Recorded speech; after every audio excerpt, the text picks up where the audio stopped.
আমার মনে হয় আমি অসুস্থ হয়ে যদি ১ মাসও বিছানায় পড়ে থাকি তাতে আমার একটু কষ্ট হবে না, কিন্তু আমার প্রিয় মানুষজন যদি একদিনও বিছানায় থাকে না তাহলে আমার বড্ড কষ্ট হয়।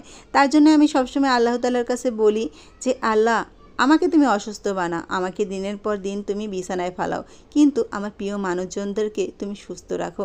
আসসালামু আলাইকুম, আপনারা সবাই কেমন আছেন? আশা করি যে যেখানে আছেন সকলেই ভালো আছেন। আলহামদুলিল্লাহ আমি ভালো আছি। আর একটা ডেইলি ভিডিওতে আপনাদের সকলকে স্বাগতম।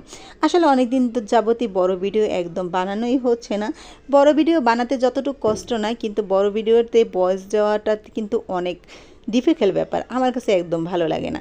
তারপরে চিন্তা করলাম অনেক দিন যাবত যেহেতু, তার জন্যই চিন্তা করলাম আপনাদের সাথে একটা বড় ভিডিও শেয়ার করি। আসলে আজকে বাজারে চলে গিয়েছিলাম, বাজার থেকে আমি কিছু বাজার আনলাম, সেগুলো গুছাতে গুছাতে কিন্তু আপনাদের সাথে কথা বলছি। আর এখন ওয়েদারটা যেহেতু চেঞ্জ হয়েছে তার জন্য প্রত্যেকটা ঘরেই কিন্তু মানুষ একজন না একজন অসুস্থতে আছি।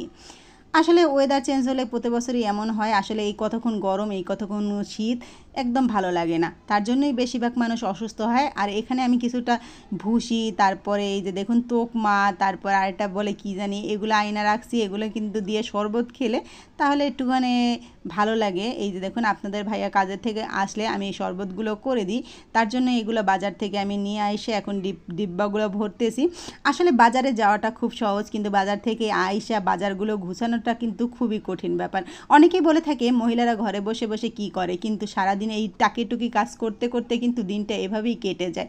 কি করার বলেন তো, বলার কাম তো সবাই বলবি। এই ফেসবুকে এতদিন যাবৎ পরিশ্রম করতেছি কিন্তু কখনো কিছু হচ্ছে না।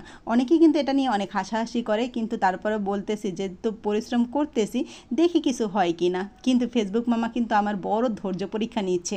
আমিও ফেসবুক মামাকে বলছি, আল্লাহ তাআলা বলছে যে ধৈর্য ধরলে নাকি ধৈর্যের ফল দেয়, আমাকে কবে দেয় সেটা এটা দেখব, তার জন্যই আমি বসে আছি। আসলে এতদিন যাবৎ ভিডিওগুলো বানাচ্ছি কিন্তু একটা ভিডিও আমার ভাইরাল হচ্ছে না। কেন হচ্ছে না, কিসের জন্য হচ্ছে না সেটা তো বলতে পারি না। অনেকেই দেখি ভিডিও ছাড়ার সাথে সাথে একদম হাজার হাজার ফলোয়ার, লাখ লাখ ভিউ হয়ে যায়, কিন্তু আমার তো কিছুই হয় না। কি করার বলেন তো, তারপরে ধৈর্য ধরে এখানে পড়ে আছি। আর এই যে দেখুন আমি এখানে কিছুটা কাঁচা বাজারও নিয়ে আসছি। প্রথমে কিন্তু যেগুলো আনলাম সেগুলো একটু গুছিয়ে গাছিয়ে নিলাম। আসলে বাজারের দিন কিন্তু এমনই হয়, যে জিনিসগুলো আনি সেগুলো গুছাতে গুছাতেই দিন চলে যায়। আজকে কিন্তু বেশি মাছের বাজার করিনি, অল্পই কিন্তু মাছের বাজার করছি। আর শাক ছাড়া তো আমার চলেই না, তার জন্য কিন্তু কিছুটা শাকও নিয়ে আসলাম। এখানে কিন্তু কলমি শাক নিয়ে আসছি, আর কলমি শাকটা আমার অনেক ভালো লাগে।